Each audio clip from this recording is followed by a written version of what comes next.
Hi, I'm Daniel Higgins here with another episode of Raven Television. For our February show, we have an update on the activity center that's open to both the public and the school, and then we have an update on construction and some behind the scenes. First shot!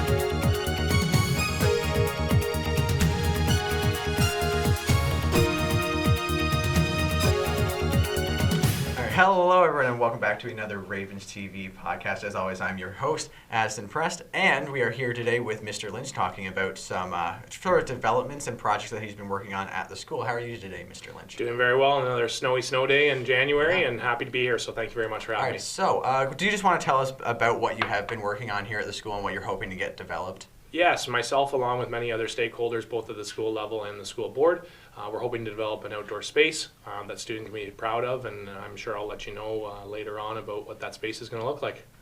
All right. Do you just want to tell us about the process of how you got the funds to start developing this? Yeah, a portion of the funds we were lucky enough to apply to a $20,000 grant. It was called Access to Action, and it was through Physical and Health Education Canada. Our school's application was successful. So we did receive that grant. That grant's going to look in the form of programming, which is going to make inclusive and accessible intramurals and athletic activity opportunities for our student body.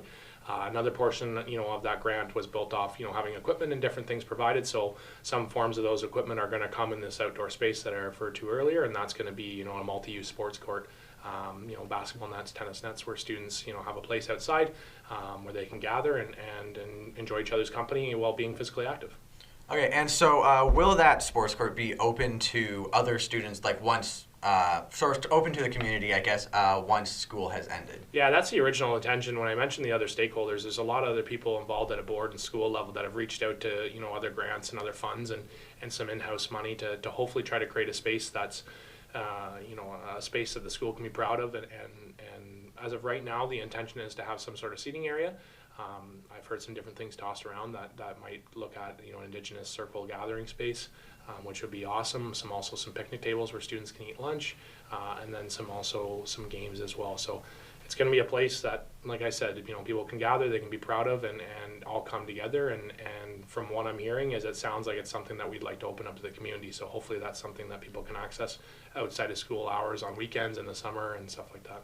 Okay, and so following up with the gathering space that you were talking about there, do you just want to tell us why that's important and sort of what it is for those that might not know? Yeah, for sure. So we've actually been, looking at different ideas. One of the ideas that we really got some inspiration from is an upside down snapping turtle that's actually located at Queen's University. Okay. And that's something that we're trying to model our vision on. Hopefully at some point you're able to get Matt Sager and Mr. Sager on here. He's been someone that we've been working with along with some other individuals at the Band Council on territory. So it's something that we're really proud of, and we feel that we have the gathering space at school, but that's indoors, and it limits some of the things that our Mohawk classes are able to do by bringing in community members from the territory. And now that we hopefully in the long term here have an outdoor space, it's something where all students can gather and take part in those ceremonies. Okay, that's awesome. I really hope that part goes through as well. Going over to the sort of picnic tables, I heard that you're trying to get them to be more, I guess, technically advanced with having solar panels on them so you can charge your phones and whatnot, maybe even having like chess on there as well. Exactly, yeah. So that's something that we brought forward in board proposals, and all of our admin team has been instrumental in that. Our principal, Eric Federley, is one of the main points of contact that has to, be the middle person between our school board and our school at a school level. And it's something that we put in that we'd like it to be not only a green space, so it's hopefully solar powered and has some things like that, but also is connected as well. So, having the ability for, USB-C and USB charging ports and stuff, but also looking at having connectivity out there and hopefully having some Wi-Fi boosters where students are still able to connect to the school Wi-Fi, and it's still a space that is almost kind of part of the school, even though it's not actually physically in the structure. Okay, and so do you want to take us through the process a little bit of how you've gone through sort of contracting or taking bids for these projects from people and where you're at with that? Yeah, it's a lot of work. We're only in the preliminary stages. Like, it's a drop in the bucket just with the equipment that I'm able to purchase throughout the physical education grant. The rest of it has come, again, like I said, from other stakeholders that applied to various other pockets of money. and everything gets tendered out, and different companies look at what they can do. Some companies can only look after landscaping. Some companies can look after infrastructure, and then some companies, like the ones that I'm dealing with for the PHE grant, are specifically equipment based. So things like basketball nets, in-ground tennis nets, stuff like that. So it's in the preliminary stages. There's been a lot of drafting and mock-ups of plans, but there's no shovel in the ground yet, and we're hoping that happens in the spring. All right, well, this has been a lot of great information, and we're really glad to have you on here, and I really hope to hear more about this in the coming days and the coming months. Thank you so much. It's been a great time having you on here, and we'll see you around. Yeah, it was great speaking with you, Addison, and thank you very much for your time, and appreciate you bringing this to light. Yeah, no problem.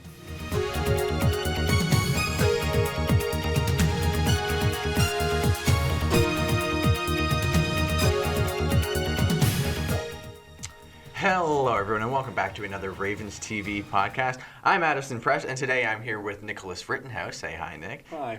So today we're going to be talking a little bit about some things we have going on at Eastside. And for starters, we're going to talk about the improv team here at Eastside. And, we're going to regionals soon, this weekend, in fact. And that should be fun. So do you want to just get us started on that, Nick? Yeah, so basically just a brief overview of what Regionals is. Regionals is hosted by the Canadian Improv Games. That's the CIG, CIG, that's the company, whatever, organization that hosts it. And it's basically a big tournament, for lack of a better term. It is a competitive tournament where a bunch of schools get together with their either senior or junior teams of 8 members apiece, maximum.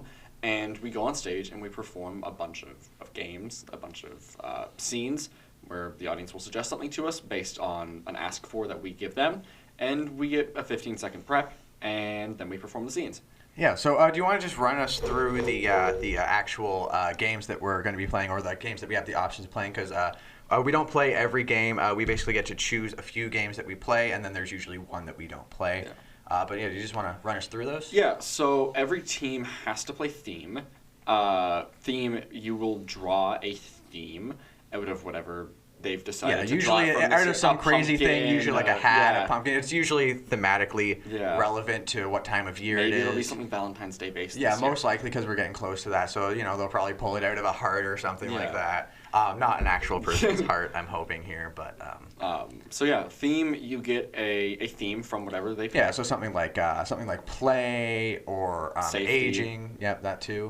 Patterns. Patterns is ones that we have gotten frequently. Too many times. And basically, your goal is to create a bunch of little scenes of different ways to explore patterns. So yeah, basically like a bunch of short like vignettes and stuff like that. So you get safety in one of your scenes. Could be like you could take it at face value. It's like, I'm a construction worker. I need a hard hat, or safety in any other sense. Like a safety school, like your second option kind of thing there. So moving on, the next one would be character, which is a very important one. That's one of the optional ones. That's one of the optional ones.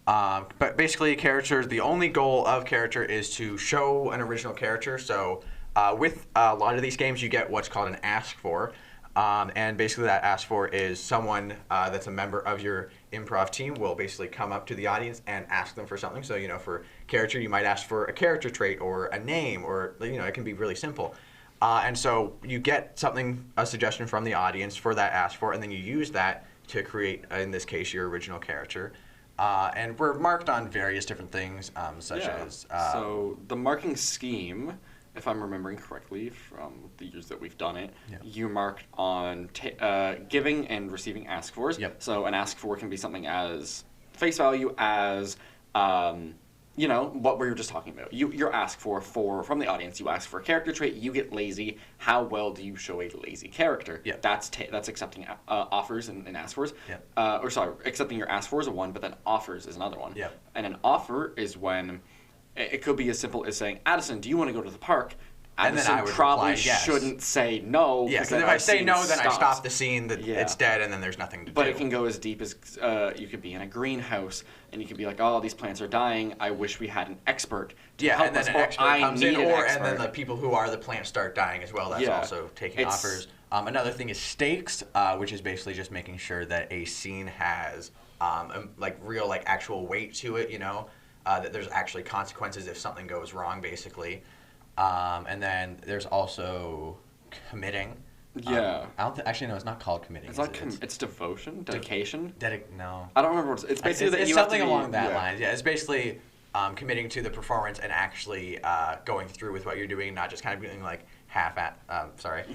just kind of like half doing it. Yeah. One of them is creativity. Is Yes, definitely one of them. creativity as well. Yeah, so there's all those things that were ranked on there.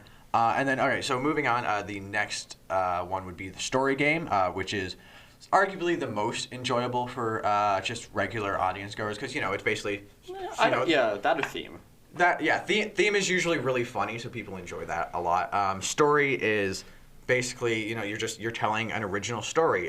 So once again, you have your ask for, so you can either ask for like a location or like a magical object or a secret, something like that, just to get your ideas going. And then basically you just tell a story with original characters on that. The improv tournaments are an insanely positive and uplifting space. Yes, it doesn't feel competitive when you're there. Never have I gone to an improv tournament or any improv workshop and had people be negative in any way. Yeah. They're super uplifting. Everybody, the staff especially, is super nice. Everybody's in a good mood. It's a fun time. Well, there's Spencer with his non-shoe wearing. Or sock. Yeah, no shoes, Bare no feet. socks, bare feet on the stage, and he's also like running through hallways with that stuff to get stuff. Like I still don't know why he doesn't wear shoes and socks. We love Spencer. Throw it out the second you go. But yeah, it's a whole. I will say that the improv tournaments are a whole lot of fun, and if you ever have the opportunity to compete, to attend, to organize, to help volunteer, that's the other thing. I would highly recommend doing so. Like you were going to say, and I'm going to say it for you. You can volunteer. They're always accepting volunteers. You can go. You can help with tournaments. You can help with lighting. You can help with sound. They always need help with everything. So feel like it's a great place to be. It's a very positive I think this is just an ad for the Canadian Improv. I'm a big ambassador because I've had in grade 9 we were scared, right? We were a little bit nervous. You were?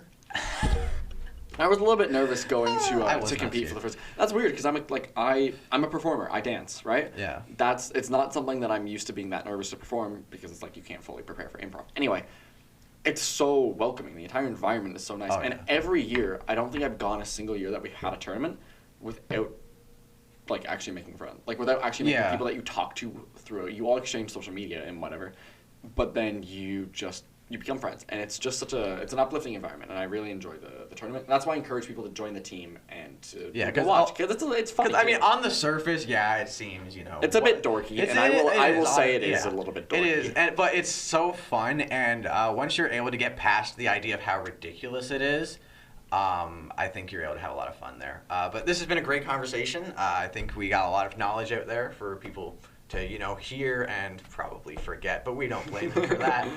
Thank you guys so much for watching. It's been great having you here to talk, Nick. And we'll see you guys around.